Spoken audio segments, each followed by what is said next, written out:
Hello, I'm Kristine Sherred, and I'm the U.S. correspondent for Bakery and Snacks and Confectionery News. I'm here today at the Sweets and Snacks Expo in Chicago with Jared Koerten, an analyst about packaged foods for Euromonitor, and we're going to talk about sweets and snacks.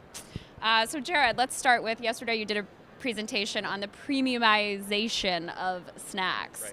Talk a little bit about that and what you see as the driving factors behind that trend. Yeah, really three major drivers when it comes to premiumization in snacks.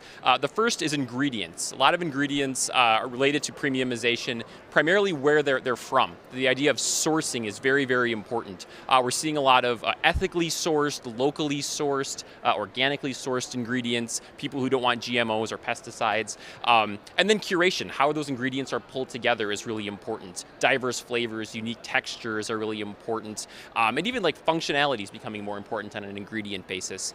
Second idea is packaging, right? How does that product look on the shelf?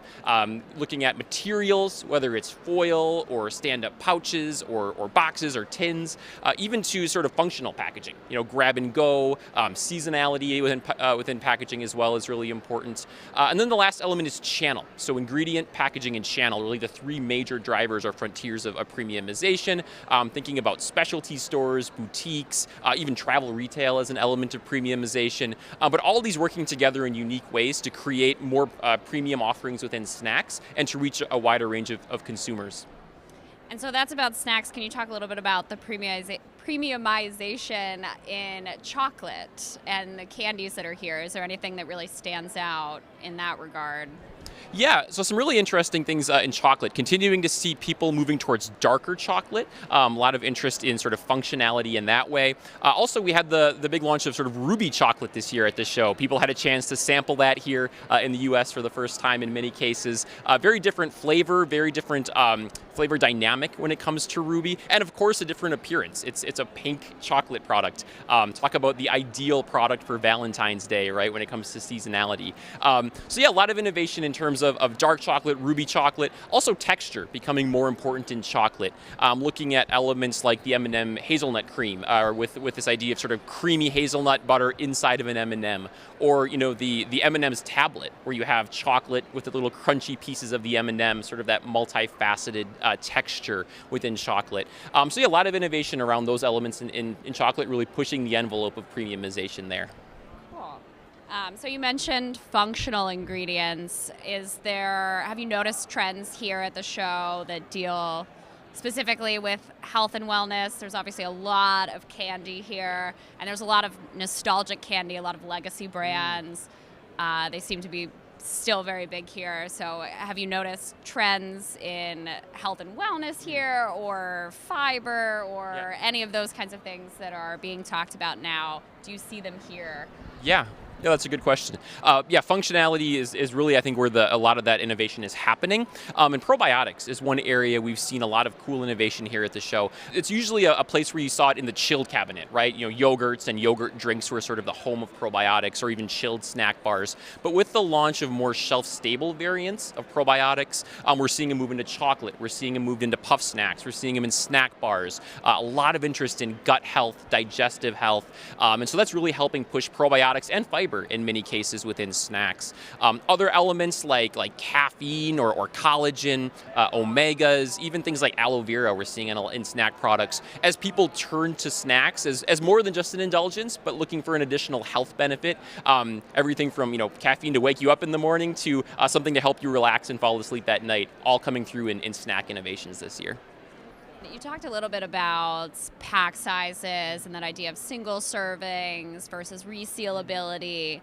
Is there one of those things that seems to be winning that battle here, or is it kind of an even playing field between portion control and sharing, which I've heard a lot from folks on the floor today?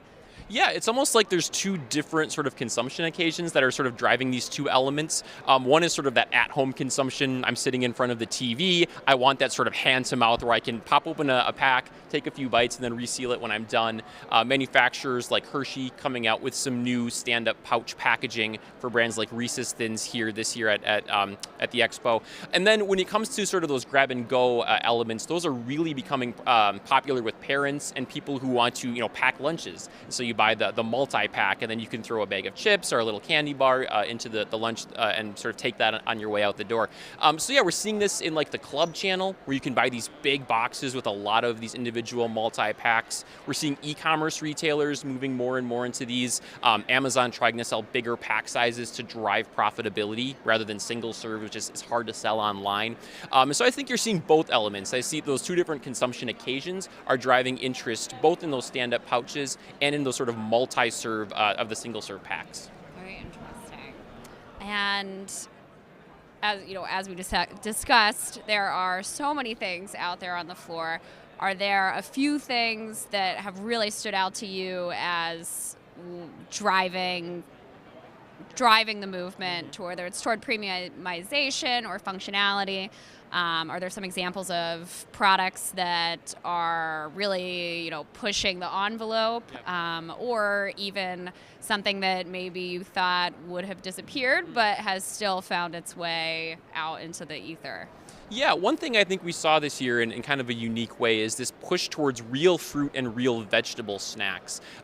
2 years ago, 3 years ago, we were talking about ancient grains and how those were moving into all different areas of snacks, but this seems to have been replaced in many ways with the rise of like real fruit snacks, freeze-dried or dehydrated fruit, fruit clusters, fruit and nut clusters. This idea of going back to sort of real food as the foundation for a lot of these snack products is really coming back in some unique ways. So consumers trying to get more fruits and vegetables into their diet, things like mushrooms coming through, a lot of dried mushroom snacks or even mushroom jerkies, other types of dried fruit elements. So even cheese, we think about these like Parmesan crisps that we've seen, right, where it's literally just cheese that's been dried out and made into some sort of bar with some flavoring. So people looking to sort of get back to basics, I would call it, back to fruit, back to vegetables, real cheese, and turning towards these very simple ingredient snacks here this year at the Expo. Well, thank you so much for listening. Thank you, Jared. Yeah, it's always one of my favorite events, so great to be here. Thank you very much. Thank you.